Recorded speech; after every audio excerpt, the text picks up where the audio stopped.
Hello friends, welcome to study कर। मैं हूं आपका दोस्त प्रभाकर। आज के इस इंपॉर्टेंट लेक्चर में हम सभी डिस्कस करने वाले हैं 2 जुलाई 2024 से related most important current affairs के क्वेश्चन। तो आप इस पूरे लेक्चर को बहुत ही ध्यान से लास्ट तक जोड़ देखिएगा। पहला और इंपॉर्टेंट क्वेश्चन आपसे पूछा जा रहा है, उत्तर प्रदेश के नए मुख्य सचिव कौन बने हैं? तो उत्तर प्रदेश के नए मुख्य सचिव बने हैं मनोज कुमार सिंह।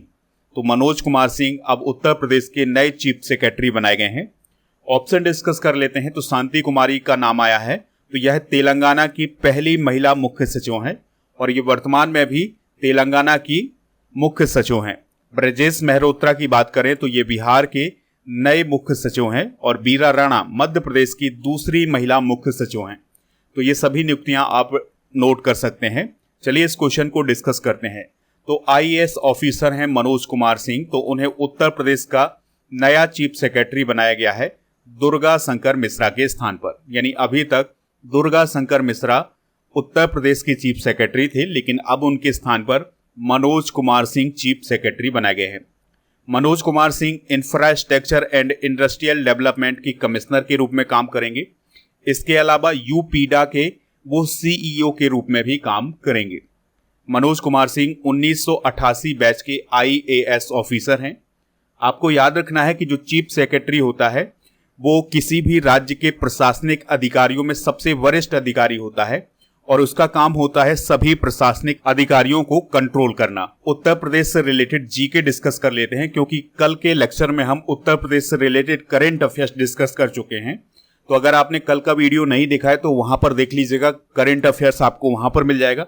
कुछ जीके से रिलेटेड पॉइंट हम डिस्कस करेंगे। तो उत्तर प्रदेश के मुख्यमंत्री हैं योगी आदित्यनाथ और राजधानी क्या है? लखनऊ। राज्यपाल हैं आनंदीबेन पटेल और उत्तर प्रदेश दिवस कब मनाया जाता है? 24 जनवरी को मनाया जाता है।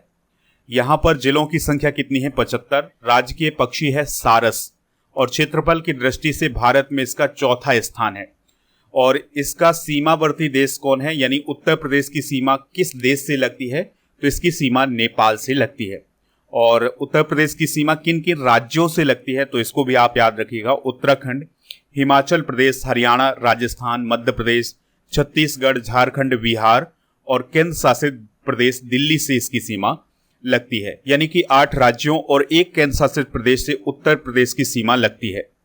सबसे अधिक राज्यों को स्पर्श करने वाला जिला कौन है? सोनभद्र। यहां पर आप सोनभद्र जिले को देख सकते हैं। तो दोस्तों, सोनभद्र की सीमा मध्य प्रदेश, छत्तीसगढ़, झारखंड और बिहार राज्य से लगती है। और सर्वाधिक वर्षा कहां होती है उत्तर प्रदेश में? तो ये गोरखपुर में। सबसे कम वर्षा मथुरा में होती है। सबसे छोटा जिला है क्षेत्रफल की दृष्टि से हापुड़ और सबसे बड़ा जिला है लखीमपुर खीरी। तो इसको भी आप याद रखिएगा। उत्तर प्रदेश का लोक नृत्य है नौटंकी, रासलीला, कजरी, झोरा और चापपेली और जैता। तो ये सभी यहाँ के लोक नृत्य हैं। उत्तर प्रदेश में राज्यसभा की 31 सीटें, विधानसभा की 403 और लोकसभा की 80 सीटें हैं। उत्तर प्रदेश की प्रथम महिला मुख्यमंत्री कौन है? सुचेता कृपलानी। और उत्तर प्रदेश के प्रथम विधानसभा अध्यक्ष कौन है? पुरुषोत्तम दास टंडन। वर्तमान में बताइएगा कि वर्तमान में उत्तर प्रदेश की विधानसभा के अध्यक्ष कौन है? उत्तर प्रदेश के प्रथम राज्यपाल कौन है? सरोजनी नायडू। राष्ट्रीय उद्यान और अभ्यारण्य की बात करें तो दुधवा राष्ट्रीय उद्यान उत्तर प्रदेश में है और यह एकमात्र राष्ट्रीय उद्यान है उत्तर प्रदेश का। राष्ट्रीय चंबल अभ्यारण्य, नवाबगंज पक्षी अभ्यारण्य, पीलीभीत टाइगर रिजर्व, चंद्रप्रभा वन्यजीव अभ्यारण्य और इसके अलावा रानीपुर टाइगर रिजर्व, ये सभी उत्तर प्रदेश में स्थित हैं। आप इस पूरे लेक्चर को बहुत ही ध्यान से लास्ट तक देखिएगा। लास्ट में आपसे क्वेश्चन पूछा जाएगा जिसका आंसर आपको कमेंट बॉक्स में बताना है। अगर आप चैनल पर पहली बार आए हैं तो सब्सक्राइब कर लें, बेल आइकन भी दबा लें, जिससे आपको समय पर और सबसे पहले नोटिफिकेशन मिल सकेगा। चलिए अगला क्वेश्चन डिस्कस करते हैं। तो ग्लोबल लिवेबिलिटी इंडेक्स 2024 के अनुसार दुनिया का सबसे अच्छा रहने योग्य शहर कौन है? आंसर हो जाएगा वियना। तो ऑस्ट्रिया देश की राजधानी है वियना। तो उसको अभी हाल ही में ग्लोबल लिवेबिलिटी इंडेक्स 2024 में पहला स्थान हासिल हुआ है, यानी कि यह दुनिया का सबसे अच्छा रहने योग्य शहर बना है। कोझिकोड शहर की बात करें तो यह भारत के केरल राज्य में स्थित है और इसको अभी हाल ही में यूनेस्को की सूची में साहित्य शहर के रूप में शामिल किया गया है। मुंबई की बात करें तो प्रवासियों के लिए भारत का सबसे महंगा शहर कौन बना है? वो बना है मुंबई। बेगूसराय की बात करें तो 2023 के सर्वाधिक प्रदूषित शहरों में पहले स्थान पर कौन रहा है? बिहार का बेगूसराय। दोस्तों अब सवाल आता है कि ग्लोबल लिवेबिलिटी इंडेक्स को कौन जारी करता है? तो इकोनॉमिस्ट इंटेलिजेंस यूनिट के द्वारा ये इंडेक्स जारी किया जाता है। दोस्तों इस इंडेक्स को किसी भी शहर की education, health care, culture, environment, sustainability और बेसिक इंफ्रास्ट्रक्चर को देख करके तैयार किया जाता है। तो ऑस्ट्रिया की राजधानी है वियना, तो उसे अभी हाल ही में दुनिया में रहने के लिए सबसे अच्छी जगह बताया गया है इस इंडेक्स के आधार पर। दुनिया में रहने के लिए 10 सर्वोत्तम शहरों की बात करें तो पहले स्थान पर है ऑस्ट्रिया का वियना, दूसरे स्थान पर है डेनमार्क का कोपेनहेगन, तीसरे स्थान पर है स्विट्जरलैंड का ज्यूरिक, चौथे स्थान पर ऑस्ट्रेलिया का मेलबर्न है और पांचवें स्थान पर कनाडा का कैलगरी है और पांचवें स्थान पर स्विट्जरलैंड का जिनेवा भी है और सातवें स्थान पर ऑस्ट्रेलिया का सिडनी शहर और सातवें स्थान पर कनाडा का वैंकूवर शहर भी है और 9वें स्थान पर जापान का ओसाका और 9वें स्थान पर न्यूजीलैंड का ऑकलैंड शहर है। तो ये है दुनिया में रहने के लिए 10 सर्वोत्तम शहर। दुनिया में रहने के लिए 10 सबसे खराब शहरों में पहले स्थान पर है दमिश्क, यानी कि सबसे खराब शहर है रहने के लिए सीरिया की राजधानी दमिश्क। फिर उसके बाद लीबिया की राजधानी त्रिपोली, फिर अल्जीरिया की राजधानी अल्जीरियस, नाइजीरिया का शहर लागोस, पाकिस्तान का शहर कराची, बांग्लादेश का शहर ढाका, जिम्बाब्वे की राजधानी हरारे और पपुआ न्यू गिनी का जो शहर है पोर्ट मोरेस्बी और यूक्रेन की राजधानी कीव और वेनेजुएला का जो शहर है कराकास। तो ये है दुनिया में रहने के लिए 10 सबसे खराब शहर। चलिए कुछ रिपोर्ट और रैंकिंग डिस्कस कर लेते हैं। तो अभी हाल ही में Henle private wealth migration report 2024 जारी की गई है। तो इसमें यह बताया गया है कि 2024 में भारत से 4300 करोड़पति निकलकर दूसरे देशों में बस सकते हैं। टॉप 10 देशों में भारत तीसरे स्थान पर है और पहला स्थान चाइना को हासिल हुआ है, यानी 2024 में चाइना के 15,200 करोड़पति दूसरे देशों में बस सकते हैं। कुछ और इंडेक्स डिस्कस करते हैं जो कि एग्जाम की दृष्टि से काफी इंपॉर्टेंट हैं। तो मर्सर के द्वारा 2024 का कॉस्ट ऑफ लिविंग सर्वे अभी हाल ही में जारी किया गया था। तो इसमें पहला स्थान हांगकांग को हासिल हुआ है और मुंबई को 136वां स्थान हासिल हुआ है। ग्लोबल जेंडर गैप इंडेक्स में भारत को 129वां और पहला स्थान आइसलैंड को हासिल हुआ है। लॉजिस्टिक्स परफॉर्मेंस इंडेक्स जो कि विश्व बैंक के द्वारा जारी किया गया है, तो इसमें भारत को 38वां और सिंगापुर को पहला स्थान हासिल हुआ है। टॉम ट्रैफिक इंडेक्स 2023 में पहला स्थान लंदन, बेंगलुरु को 6वां और पुणे को 7वां स्थान हासिल हुआ है। विश्व साइबर अपराध सूचकांक 2024 में भारत को 10वां स्थान हासिल हुआ है और पहला स्थान रूस को हासिल हुआ है। यात्रा एवं पर्यटन विकास सूचकांक 2024 में पहला स्थान अमेरिका और भारत को 39वां स्थान हासिल हुआ है। अगला नेक्स्ट क्वेश्चन है, पीएम मोदी ने पूर्व उपराष्ट्रपति एम वेंकैया नायडू जी के जीवन पर किस पुस्तक का अनावरण किया है? आंसर हो जाएगा उपरोक्त सभी। तो अभी हाल ही में पीएम मोदी जी ने एम वेंकैया नायडू जी के जीवन पर आधारित 3 पुस्तकों का अनावरण किया है। पहली पुस्तक है Venkaiah Naidu service in life, दूसरी पुस्तक है celebrating India the mission and message of Shri M Venkaiah Naidu as 13th vice president of India, तीसरी पुस्तक है great leader life in journey of Shri M Venkaiah Naidu. तो ये 3 पुस्तकें एम वेंकैया नायडू जी के जीवन पर लिखी गई हैं और इनका अनावरण पीएम मोदी जी ने किया है। एम वेंकैया नायडू जी की बात करें तो वह 2017 से 2022 तक भारत के 13वें उपराष्ट्रपति रहे हैं। उन्हें 2024 में पद्म विभूषण से भी सम्मानित किया गया है। इसके अलावा 2002 से 2004 तक वह बीजेपी के नेशनल प्रेसिडेंट भी रहे हैं। तो इस बात को भी आप याद रखिएगा। चलिए कुछ बुक्स और उनके ऑथर डिस्कस कर लेते हैं। कुछ important books and authors discuss करते हैं। जैसे एलन मस्क पुस्तक को वाल्टर इसाकसन ने लिखा है। नथिंग बट द ट्रुथ पुस्तक को ऋषभ शाह ने लिखा है। हाउ प्राइम मिनिस्टर डिसाइड पुस्तक को नीरजा चौधरी ने। कृष्णा द सेवंथ सेंस पुस्तक को ए.के. भट्टाचार्य ने। रिंग साइड पुस्तक को डॉक्टर विजय दर्दा ने। आजाद पुस्तक को गुलाम नबी आजाद ने। इरफान ए लाइफ इन मूवी पुस्तक को शुभ्रा गुप्ता ने। रिफ्लेक्शंस को नारायण वाघुल ने नेक्स्ट क्वेश्चन है सीबीडीटी के नए अध्यक्ष कौन बने हैं? तो रवि अग्रवाल सीबीडीटी के नए अध्यक्ष बने हैं। विक्रम मिश्री की बात करें तो वह नए विदेश सचिव बने हैं। और लेफ्टिनेंट जनरल एन.एस. राजा सुब्रमण्य की बात करें तो यह उप सेना प्रमुख बने हैं। और पी.के. मिश्रा पीएम मोदी के प्रधान सचिव बने हैं। सीबीडीटी को central board of direct taxes बोला जाता है। यह वित्त मंत्रालय के अंतर्गत काम करता है और भारत में जो डायरेक्ट टैक्स लगते हैं उनके लिए योजना बनाने का काम सीबीडीटी का होता है। भारत में डायरेक्ट टैक्स से संबंधित सभी मामले 1 जनवरी 1964 को सीबीडीटी को सौंप दिए गए थे। हाल ही में की गई कुछ महत्वपूर्ण नियुक्तियां डिस्कस कर लेते हैं। जैसे राकेश रंजन एसएससी के नए अध्यक्ष बने हैं और राकेश मोहन जोशी आईआईएफटी के कुलपति बने हैं। राजप्रिय सिंह ग्रामीण विकास विभाग के निदेशक बने हैं। करीना कपूर खान यूनिसेफ इंडिया की नेशनल एम्बेसडर बनी है। संजय कुमार मिश्रा जीएसटी अपीलीय न्यायाधिकरण के प्रमुख बने हैं। नरसिंह यादव WFI एथलीट आयोग के अध्यक्ष बने हैं।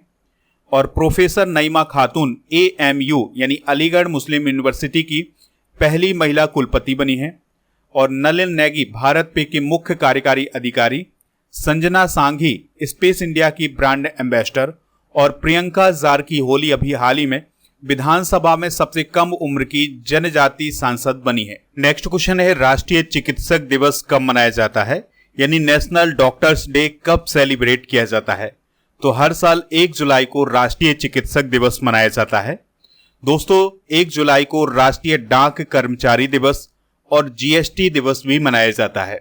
2 जुलाई की बात करें तो विश्व UFO दिवस मनाया जाता है। 4 जुलाई को अमेरिका का स्वतंत्रता दिवस मनाया जाता है।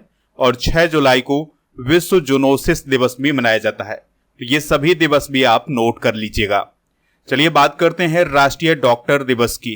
तो यह हर साल 1 जुलाई को मनाया जाता है क्योंकि 1 जुलाई को भारत के प्रख्यात चिकित्सक, शिक्षाविद, स्वतंत्रता सेनानी और राजनीतिज्ञ डॉक्टर बिधान चंद्र रॉय की जयंती मनाई जाती है। तो उनकी जयंती पर राष्ट्रीय डॉक्टर दिवस मनाया जाता है।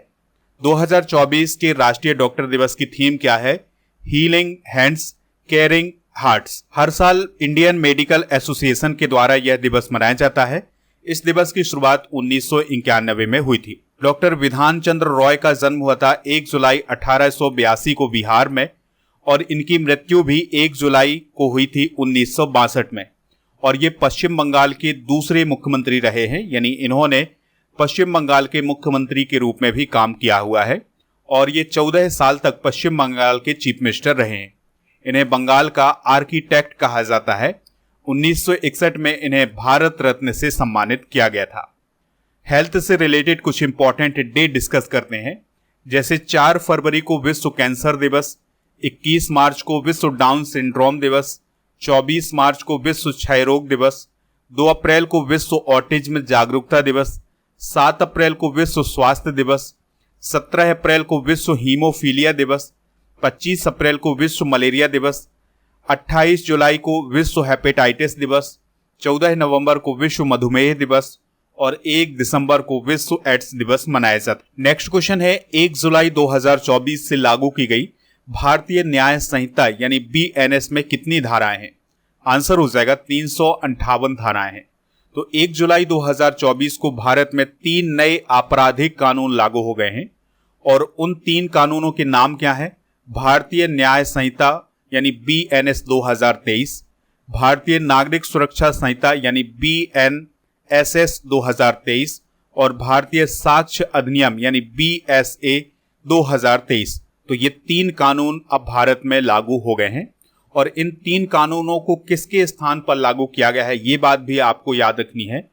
तो ये जो भारतीय न्याय संहिता है ये लागू की गई है भारतीय दंड संहिता यानी इंडियन पीनल कोड या जिसे IPC 1860 बोला जाता था, तो उसके स्थान पर अब भारतीय न्याय संहिता 2023 लागू की गई है। इसी प्रकार से भारतीय नागरिक सुरक्षा संहिता यानी BNSS को आपराधिक प्रक्रिया संहिता यानी क्रिमिनल प्रोसीजर कोड या CRPC 1973 के स्थान पर लागू किया गया है और भारतीय साक्ष्य अधिनियम 2023 को भारतीय साक्ष्य अधिनियम यानी इंडियन एविडेंस एक्ट 1872 के स्थान पर लागू किया गया है। तो ये 3 अंग्रेजों के समय के जो कानून थे ये अब समाप्त हो गए हैं, उसके स्थान पर ये 3 नए कानून आ गए हैं। दोस्तों, ये जो 3 नए आपराधिक कानून आए हैं, इन्हें 21 दिसंबर 2023 को संसद की मंजूरी मिली थी और 25 दिसंबर 2023 को राष्ट्रपति जी के द्वारा मंजूरी दी गई थी। ये जो 3 नए आपराधिक कानून आए हैं, इसमें सजा के बजाय न्याय पर ध्यान केंद्रित किया गया है।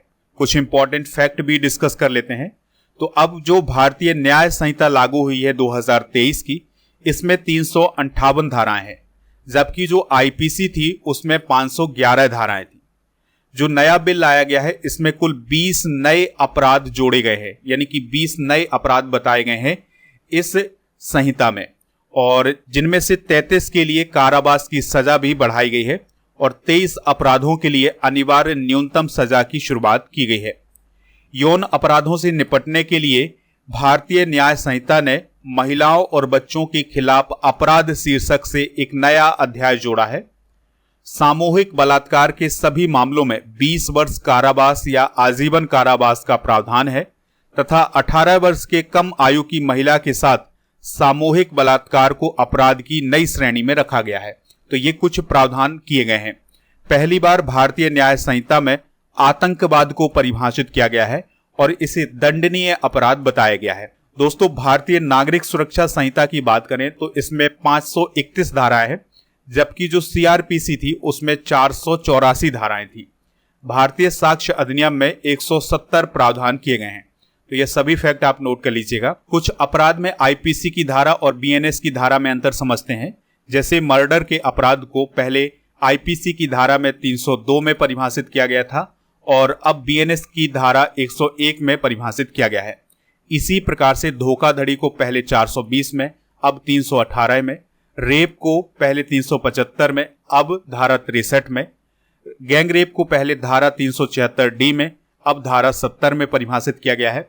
गैर कानूनी सभा को पहले धारा 141 से धारा 144 तक परिभाषित किया गया था, अब धारा 187 से 189 तक परिभाषित किया गया है।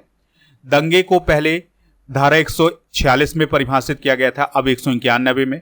दहेज हत्या को पहले धारा 304B में, अब धारा 80 में। हत्या के प्रयास को पहले धारा 307 में, अब धारा 109 में। मानहानि को पहले धारा 499 में, अब 356 में परिभाषित किया गया है। किडनैपिंग को पहले 359 में परिभाषित किया गया था, अब धारा 137 में परिभाषित किया गया है। हमला को पहले 351 में, अब धारा 130 में परिभाषित किया गया है। पीछा करने को पहले धारा 354D में परिभाषित किया गया था, अब धारा 78 में परिभाषित किया गया है। तो इन सभी को नोट कर लीजिएगा।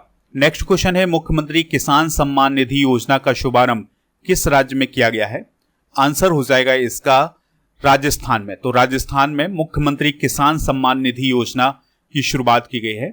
झारखंड की बात करें तो मुख्यमंत्री बहन बेटी स्वावलंबन योजना झारखंड में शुरू की गई है और पीएम श्री पर्यटन हवाई सेवा मध्य प्रदेश में शुरू की गई है और मुख्यमंत्री निजुत मोइना योजना असम राज्य में शुरू की गई है। तो राजस्थान के चीफ मिनिस्टर हैं भजन लाल शर्मा, तो उनके द्वारा टोंक में मुख्यमंत्री किसान सम्मान निधि योजना का शुभारंभ किया गया है। तो दोस्तों, ये जो मुख्यमंत्री किसान सम्मान निधि योजना है, इस योजना में राजस्थान के किसानों को राज्य सरकार के द्वारा 2000 रुपए प्रति वर्ष प्रदान किए जाएंगे। तो इसके लिए पहली किस्त अभी हाल ही में भजन लाल शर्मा जी के द्वारा जारी की गई है, जिसमें 650 करोड़ रुपए जारी किए गए हैं। जो राजस्थान के किसान हैं उन्हें केंद्र सरकार की जो पीएम किसान सम्मान निधि योजना है उसका भी लाभ मिलेगा, जिसके अंतर्गत उन्हें 6000 रुपए प्रति वर्ष प्रदान किए जाएंगे और मुख्यमंत्री किसान सम्मान निधि योजना के अंतर्गत 2000 रुपए प्रति वर्ष प्रदान किए जाएंगे। यानी राजस्थान के किसानों को कुल मिलाकर के 8000 रुपए प्रति वर्ष प्रदान किए जाएंगे सरकारों के द्वारा। राजस्थान से रिलेटेड कुछ इंपॉर्टेंट करंट अफेयर्स डिस्कस कर लेते हैं। तो राजस्थान सरकार के द्वारा महाराणा प्रताप टूरिस्ट सर्किट के लिए 100 करोड़ रुपए का निवेश किया जाएगा। राजस्थान हाईकोर्ट ने अभी हाल ही में राजस्थान में बाल विवाह पर रोक लगाई है। दुनिया के पहले ओम आकार के मंदिर का अनावरण अभी हाल ही में राजस्थान के पाली जिले में किया गया है। यहां पर आप ओम आकार के मंदिर को देख सकते हैं। राजस्थान सरकार ने किसानों को फ्री बाजरा बीज का वितरण करने की योजना बनाई है। अभी हाल ही में राजस्थान की करौली में लौह अयस्क भंडार की खोज की गई है। और राजस्थान मुख्यमंत्री विश्वकर्मा पेंशन योजना 2024 की शुरुआत अभी हाल ही में की गई है। राजेंद्र प्रसाद गुप्ता राजस्थान के नए महाधिवक्ता बने हैं।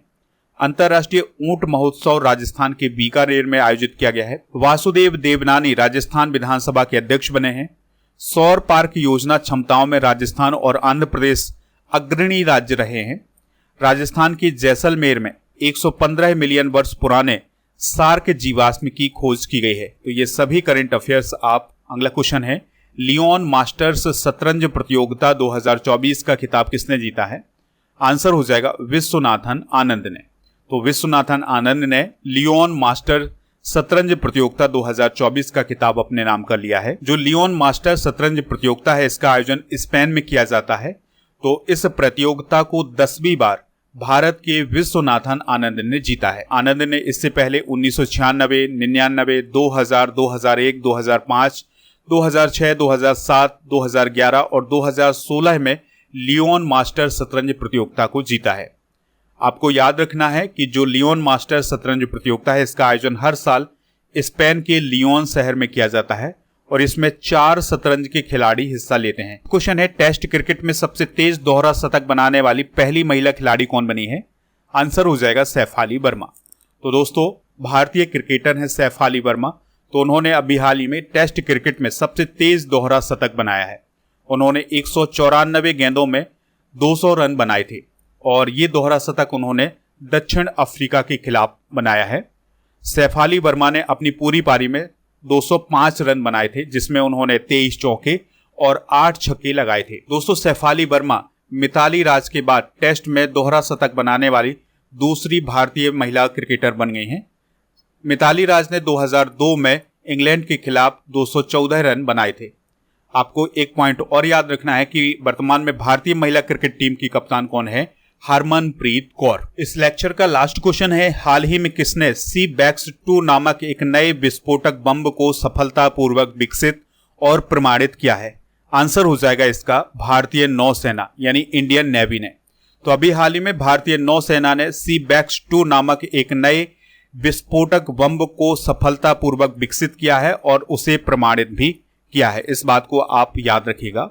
भारतीय नौसेना की बात करें तो इसकी स्थापना 1612 में की गई थी और इसका पुनर्गठन 26 जनवरी 1950 को किया गया था। इसका काम है भारत की समुद्री सीमाओं की रक्षा करना और इसका आदर्श वाक्य है सम नो वरुणः। नौसेना दिवस 4 दिसंबर को मनाया जाता है और वर्तमान में नौसेना प्रमुख हैं दिनेश कुमार त्रिपाठी। तो ये थे आज के करंट अफेयर्स के क्वेश्चन। चलिए हम कल के करंट अफेयर्स के क्वेश्चन एक बार रिवाइज करते हैं, फिर इसके बाद जनरल नॉलेज के पिटारे को डिस्कस करेंगे। लास्ट में पूछेंगे आपसे क्वेश्चन जिसका आंसर कमेंट बॉक्स में बताना है। तो कल का पहला क्वेश्चन था, T20 विश्व कप 2024 किसने जीता है? भारत। चल्ला श्रीनिवासुलु शेट्टी किस बैंक के चेयरमैन बने हैं? SBI। भारत के नए विदेश सचिव कौन बने हैं? विक्रम मिस्त्री।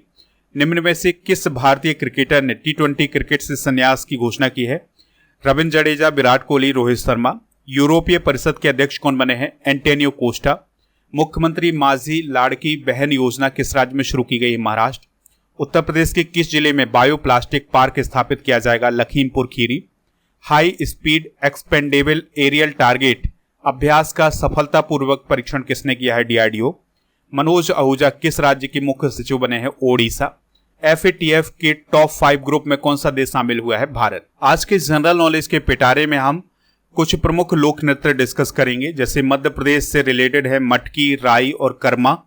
असम से बिहू, उत्तर प्रदेश से नौटंकी, गुजरात से गरबा, कर्नाटक से यक्षगान, पंजाब से भांगड़ा और गिद्दा, राजस्थान से कालबेलिया घूमर, महाराष्ट्र से तमाशा और लावणी, उत्तराखंड से कजरी छोलिया, जम्मू कश्मीर से कूद दंडी नाच और रऊफ। आज का क्वेश्चन है, यक्षगान का संबंध किस राज्य से है? जो भी इसका राइट आंसर हो कमेंट बॉक्स में जरूर बताएं, हमें इंतजार रहेगा आपके आंसर का। आप हमारे टेलीग्राम चैनल को ज्वाइन कर लीजिएगा, यहाँ पर आपको PDF मिल जाएगी। इसके अलावा हमारे व्हाट्सएप चैनल को भी ज्वाइन कर लीजिएगा, उसका लिंक डिस्क्रिप्शन बॉक्स में दिया गया है। इसके अलावा ऐप को भी डाउनलोड कर लीजिएगा, वहां पर आपको paid course, ebook, test series, PDF, daily quiz ये सभी मिल जाएगा। Monthly current affairs, yearly current affairs की ई-बुक आपको हिंदी और इंग्लिश दोनों मीडियम में ऐप पर मिल जाएगी। तो इन सभी को प्राप्त करने के लिए ऐप को जरूर डाउनलोड करें।